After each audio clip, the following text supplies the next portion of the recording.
something to discipline us with if it was a stick or an extension cord. Well, and so the key though is that when it was time to go out and feed, you didn't get to feed yourself first. That is correct. You had to take care of these animals first because they can't take care of themselves. Yes, sir. So I guess you learned responsibility when you were in diapers already. Yes, sir. As soon as I could walk, I can remember going out and having to fall down, get up in the mud, and come to the house and have mom throw me right in the shower and get me cleaned back up from just, if it was raining or nasty outside, we were sure having to take care of the livestock. Now you said you had a brother, is that right? That is correct. Brad James, my brother. Yes, sir. All right. And so now did he do the cattle thing, or did you do cattle when you were in high school? Yes, sir. I did. We both showed in FFA, both of us there. I guess you can get in that deal when you're in third grade. He's 2 years younger than me, but we both did it. But he was more the athlete, and I was more the cattleman.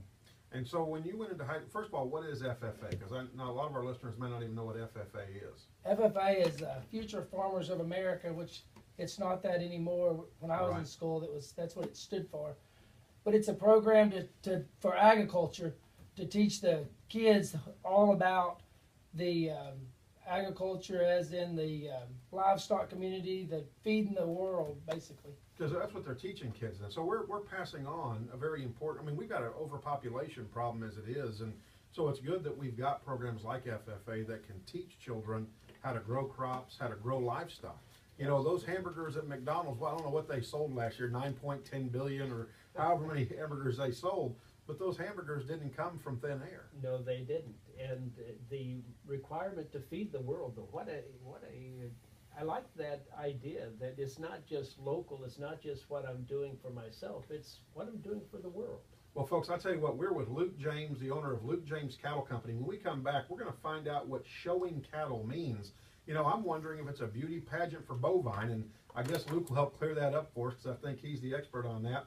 And so when we come back, we're going to be talking with Luke James, real people, real stories. So stay tuned, and we're also going to give you the magic word, and we're going to talk about our Carter Blood Drive coming up for Josh Allen. You're listening to 620 AM KEXP. Okay. Yep, that's good. Good. Yep. Yep. Remember, it's just a conversation between you and me and Dr. B. Okay. Just a conversation. It's nothing more than that. So don't put any pressure on you. When we come back, I'm going to ask you about what is showing cattle.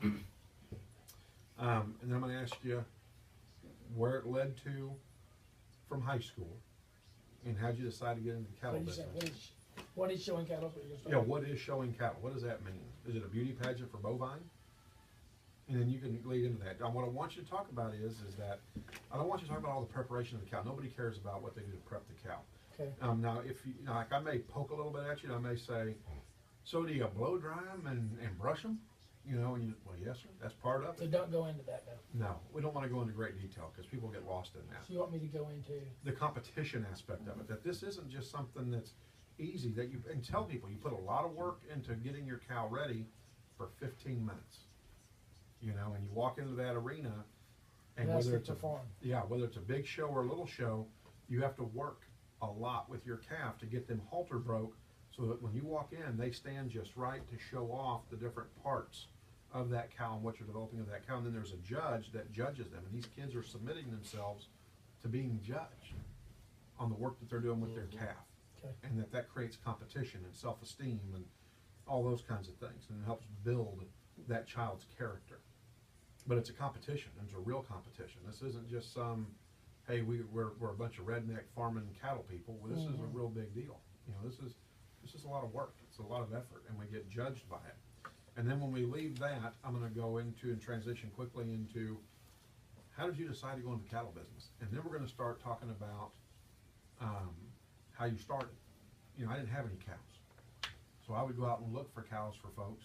In my first year, I just filled orders. Yeah, filled orders for only 5 or 10.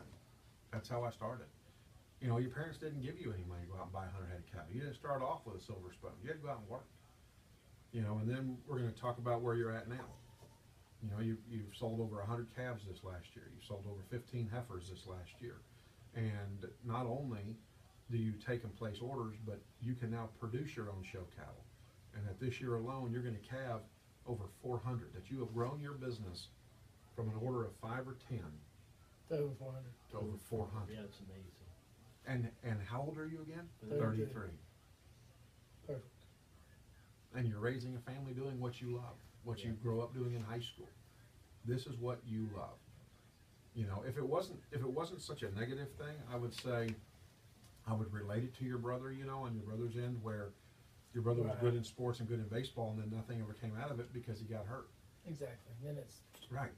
And so while sports is great and it's fantastic, it's not a long-term thing. occupation. Right. Whereas you're getting to do what you love. And Started out in high school. And yeah, we're not going to go through that. We don't 'cause have time to go through sadly, yeah, well, it creates a negative connotation as well on your brother, and I don't want to do that.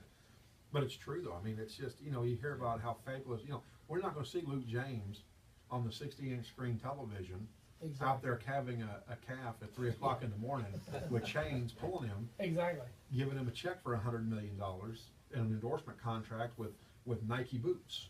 That'd be pretty cool though. That It would be cool. It would be cool. Listen to this one. This is Barnes as I did.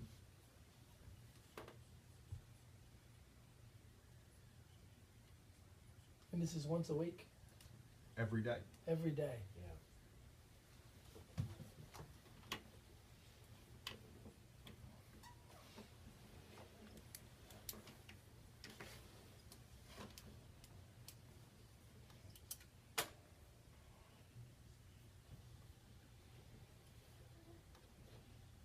Well, folks, I'll tell you what, if you're just now joining us, we're on point with JP and Dr. B, and good morning. If you're out in the traffic, be careful out there because it's kind of crazy. But also want to say that we have got a fantastic show for you. We've got Luke James, the owner of Luke James Cattle Company, in studio with us. He's our real people, real story. You're going to want to really check into this right now because you can take what you love doing in high school and turn it into an occupation. But before we do that, is showing cattle a bovine beauty pageant? It's similar to that, but there's a lot more that goes into it than a beauty pageant.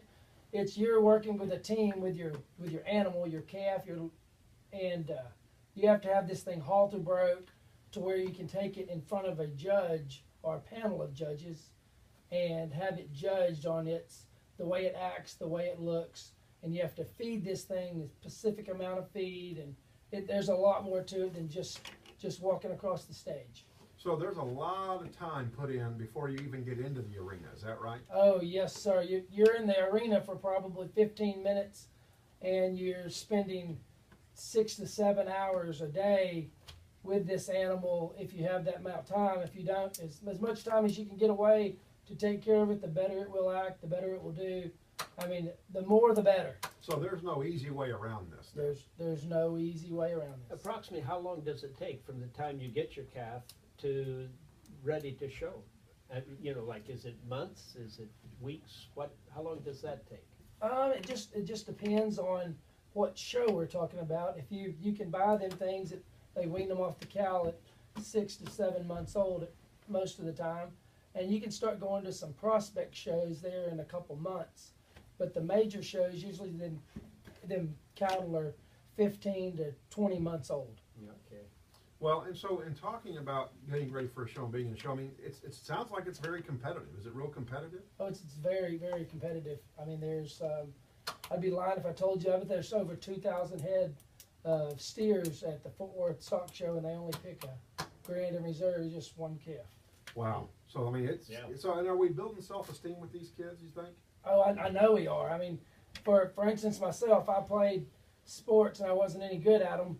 And this cattle deal, we were very successful and had a lot of success through it. And you just get to where you feel like you're on top of the world there in the 15 minutes in the ring. Well, and tell us a little bit about how much success you had as a student. As a student, we won the Angus deal at the Houston Livestock Show and Rodeo in '97, and we placed a lot of cattle, and we had a really, really good success rate. We fell short at the end as far as winning the whole show. So talk to us about the Houston Livestock Show. I mean, I've been told that is the Super Bowl of showing of cattle. How many head would you say is in Houston? Oh gosh, I don't even want to begin to lie to you, JP. I would say it's the Super Bowl of the slick-sheared cattle shows for sure, in the steers, and in the heifers, they still have their hair, but they're not groomed and dressed like they are at the Fort Worth Livestock Show. I still think that's the daddy of them all. The Fort Worth Livestock Show? Yes, sir. Very good. So, Luke, talk to us about your success as Luke James Cattle Company. Like, for example, at State Fair of Texas. I didn't know they showed cattle at the State Fair of Texas, but I guess they do. Yes, sir, they do. We've been very, very fortunate there at the State Fair of Texas, and we've had 2 grand champion steers that we have sold and other families that showed there. Yes, sir, it's been great. Now, let's talk about the spectrum real quick, and I don't want to talk pricing or anything like that, but if a family doesn't have a whole lot of money, can they still buy a show steer and be able to show a steer, whether it's going to win big money or not big money, but be able to teach their kid how to take care of an animal? Oh, definitely, definitely. I mean, they're all over the board price-wise, and the best thing in the whole deal, as far as getting these things, is just the learning to how to take care of an animal, having the responsibility of getting up and feeding it and tending to it and taking care of its hair, cleaning its pen. I mean, in just the real world of when you get out in the real world, you're going to have a job and have responsibilities. Yeah, I mean, so and you're definitely teaching them work ethic because they've got to, you said, clean out the pen, and you got to figure the nutrition out, you said as well, right? Yes, sir. Yes, sir. It just depends on the fat and the protein levels that you need for the animal to perform at the peak time. So you could buy a $100,000 steer, and if you don't take care of it, you're not going to win anything anyway. No, sir, it wouldn't matter. And the $1,500 steer could beat him because if you take real good care of him and groom him and feed him right and keep his pen clean, then that's going to be a pretty good looking steer. I'll guarantee you, I'd rather take a hard-working kid over one that was going to spend a lot of money any day. So if you've got, so you started in high school showing cattle, you worked around cattle when you were a kid, and then you decided, hey, you know what, I think I'm going to start Luke James Cattle Company. In your first year, how many head of cattle did you own? Far as the number of cattle we owned when we first started, we didn't own any cattle. We just had orders on them things and didn't have enough money to be able to afford to buy a group of them to sell. And I just took in orders and would buy 1 or 2 here, 3 or 4 there. We sold from 5 to 10 the first couple of years there, just building up. Just built 5 to 10. And so your parents didn't give you $100,000 to go start this business? No, no, sir. No, so I wish it would have. It would be a lot bigger today. So you started off taking orders, selling 5 to 10 in the first couple of years. How old are you now, Luke? Let's talk about that for a second. I'm 33. 33 years old. And how many steers did you sell last year? Last year we sold up just a little over 100 of them little boogers. 100 steers. Wow. 100 steers. So in less than 15 years, you've gone from 5 to 10 that you didn't own at all, that you had to take orders for and try and make a living, to where you've sold over 100 steers this last year in your business. Yes, sir. It's been very, very fortunate and hard. We work hard and try to just keep it going. Now, and how many heifers? And tell folks the difference between a heifer and a cow. The difference in a heifer and a cow would be a heifer is a female that has not had a baby yet, and a cow is a mother that has had offspring. Offspring. Okay, so don't call your mother a heifer then. No, sir. You don't advise that. No, not at all. Not at all. Very good. Okay, so because Dr. B, that probably requires some marriage and family counseling. I think that would definitely create a major problem. Major problem. So, Luke, now you've done that. You didn't own any cattle when you first started this deal. You had to take orders and buy other people's cattle. Do you own your own cattle now? Yes, sir. Yes, sir. We own over 400 of them things now, and it's a full-time job with a couple employees helping take care of them things. We calve all during the night, every few hours when we're calving, and we work all the time at it. Yes, sir. So does it seem like that's when they calve most, is in the middle of the night? But it seems that way if you're going to have a real good one born and you don't check them, that's when you have all the problems. That's when you have the problems. So you calve how many then this year? We've calved over 400 this year. Wow, that's amazing. Over 400 calves. So, Luke, how do people get a hold of you? You can get a hold of me on my website at lukejamescattleco.com, or on Facebook, Luke James Cattle Company, or my phone number 214-551-5802. One more time on the phone number. 214-551-5802. And Dr. B, I'd like to thank Luke James because he is also one of our sponsors. He helps sponsor one of our segments. And, you know, I'll tell you what, you know, Dr. B, what it is that if you want to bring your family together, if you're struggling with getting your family together, it's a family deal. I mean, you buy a cow for your kid to take care of. You're not leaving your kid to take care of it. It takes mom and dad to go to the shows and help out. It really brings the family together. Absolutely, it's a family project, and I like it because of the responsibility that it teaches. I mean, Luke's a